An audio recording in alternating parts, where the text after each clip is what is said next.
Hi అండి, నమస్తే. నేను మీ Eshwari. Welcome back to Eshu cooking and blogs. ఈరోజు మన వీడియోలో వేడి వేడి అన్నంలోకి కాజు కాంబినేషన్లో కాకరకాయ ఫ్రై అండి.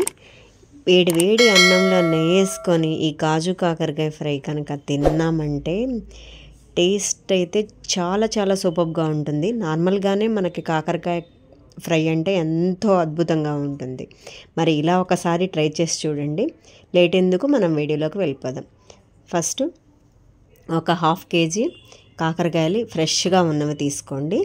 ఇప్పుడు రెండు వైపులా ఆ ఎడ్జెస్ అన్నీ కట్ చేసేసుకొని ఇలా పీల్ చేసేసుకొని పక్కన పెట్టేసుకోండి. మొత్తము ఈ విధంగా మొత్తం బుడిపెలు మరీ ఎక్కువ అవసరం లేదు, బాగా ఎక్కువ బుడిపెలు ఉన్నాయి కదా, అది మొత్తం ఇలా పీల్ ఆఫ్ చేసేసుకొని మొత్తం కాకరకాయలు మొత్తం పక్కన పెట్టేసుకోండి. ఈ విధంగా వీడియోలో చూపిస్తున్న విధంగా. ఇప్పుడు వీటిని మనము కట్ చేసుకోవాలి కదా. ఇప్పుడు చూడండి, ఒక 1/2 ఇంచ్, ఎక్కువ అవసరం లేదు, 1/2 ఇంచ్ దూరంలో ఈ విధంగా వీడియోలో చూపిస్తున్న విధంగా కట్ చేసుకోండి. మరీ సన్నగా అవసరం లేదు. మీకు విత్తనాలు కావాలంటే ఉంచుకోండి, లేకపోతే రిమూవ్ చేసేసుకొని పక్కన పెట్టేసుకోండి. ఇలా మనం తీసుకున్న 1/2 kg మొత్తాన్ని ఈ విధంగా ఒక బౌల్లో వేసుకోండి. కట్ చేసేసుకొని ఈ విధంగా ముక్కలుగా. నేను కొంచెం సీడ్స్ తీసేసాను అనమాట. ఇప్పుడు రాక్ సాల్ట్ అండి, ఒక 1 టేబుల్ స్పూన్ యాడ్ చేసేసుకోండి. పసుపు ఒక 1/2 స్పూన్ యాడ్ చేసేసుకొని ఈ విధంగా ముక్కల్ని బాగా ప్రెస్ చేస్తూ మిక్స్ చేసేసుకోండి. ఎందుకంటే మనకి ఈ ముక్కలకి ఉప్పు పసుపు పడితే దానిలో ఉన్న ఆ చేదు మొత్తం పోతుందన్నమాట. ఇప్పుడు మూత పెట్టేసి ఒక 1 అవర్ రెస్ట్ ఇవ్వండి. ఒక 1 అవర్ తర్వాత మీరు 1/2 అవర్ అయినా ఉంచుకోవచ్చు.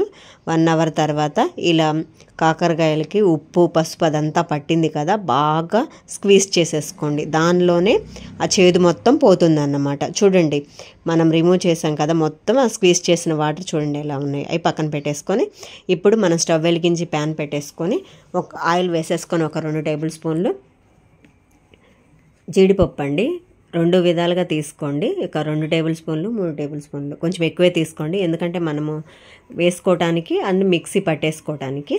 దీన్ని ఫ్రై చేసేసుకొని పక్కన పెట్టేసుకుందాం.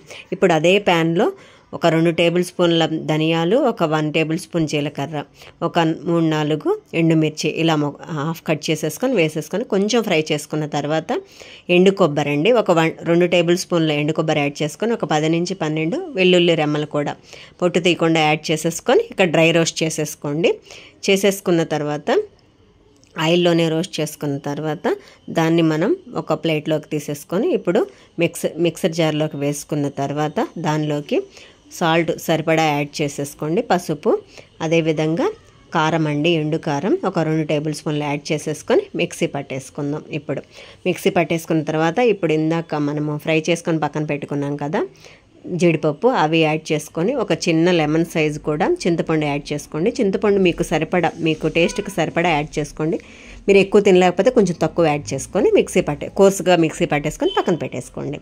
ఇప్పుడు అదే ప్యాన్లో ఆయిల్ వేసేసుకొని ఒక 1 టేబుల్ స్పూన్ ఆవాలు, ఒక 1 టేబుల్ స్పూన్ జీలకర్ర, ఒక ఎండుమిర్చి ఇలా వేసుకొని ఫ్రై చేసుకున్న తర్వాత ఇప్పుడు కొంచెం పెద్ద పీసెస్గా కట్ చేసుకున్న ఆనియన్స్ అండి, ఇవి 1 కప్పు యాడ్ చేసుకోండి. దీనికి ఆనియన్స్ ఎక్కువే పడతాయి అన్నమాట.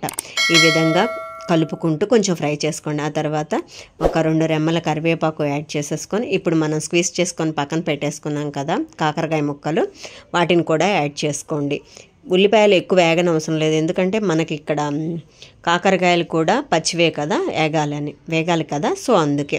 ఇప్పుడు మనం ఒక మూత పెట్టుకొని ఇలాంటిది దానిపైన వాటర్ యాడ్ చేసుకోండి. ఒక సరిపడా యాడ్ చేసుకొని వాటర్ యాడ్ చేసుకొని మూత పెట్టేసుకొని ఒక 15-20 మినిట్స్ కనుక కుక్ చేసుకుని, ఈ మనం వాటర్ పోసాం కదా దీనికే కుక్ అయిపోతాయి అన్నమాట.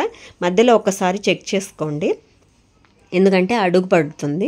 అడుగు పట్టకుండా ఒకసారి చెక్ చేసుకొని సేమ్ అలానే ఫ్రై చేసేసుకోండి. ఆ తర్వాత మూత తీసి మళ్ళీ ఒకసారి ఫ్రై చేసేసుకొని ఇప్పుడు మనము మసాలా కారం రెడీ చేసి పక్కన పెట్టుకున్నాం కదా, అది యాడ్ చేసేసుకొని కొంచెం ఫ్రై అయిన తర్వాత ఇప్పుడు దానిలో వేయించిన జీడిపప్పు కూడా యాడ్ చేసేసుకొని బాగా ఫ్రై అయ్యే విధంగా చూసుకోండి. ఒకసారి చెక్ చేసుకోండి, ఉప్పు అవన్నీ చెక్ చేసేసుకొని ఒకసారి ఈ విధంగా ఫ్రై చేసుకున్న తర్వాత టర్న్ ఆఫ్ చేసేసుకొని పక్కన పెట్టేసుకుందాం దీన్ని. ఇప్పుడు ఈ కాకరకాయ ఫ్రైని మనం చపాతీలోకైనా తీసుకోవచ్చు. అదేవిధంగా మనం వేడి అన్నంలోకి, అప్పుడే వేడివేడి అన్నంలోకి నెయ్యి కనుక వేసుకొని ఈ కాకరకాయ ఫ్రై వేసుకొని తిన్నామంటే టేస్ట్ అయితే నెక్స్ట్ లెవెల్లో ఉంటుందండి. అంత బాగుంటుంది. ఇక్కడ మీకు కొన్ని ఈ టైంలో ఒక్కొక్కసారి కొంచెం చిరుచేదు తగలొచ్చు. మీకు చిరుచేదు తగలకుండా ఉండాలంటే ఇప్పుడు మనం కాకరకాయ ముక్కలు స్క్వీజ్ చేసుకున్నాం కదా, దాన్ని ఒకసారి 2 సార్లు వాష్ చేసుకున్నారంటే ఆ చేదు కూడా ఉండదండి. నా వీడియోస్ కనుక మీకు నచ్చినట్లయితే లైక్ చేయండి, షేర్ చేయండి, సబ్స్క్రైబ్ చేయండి.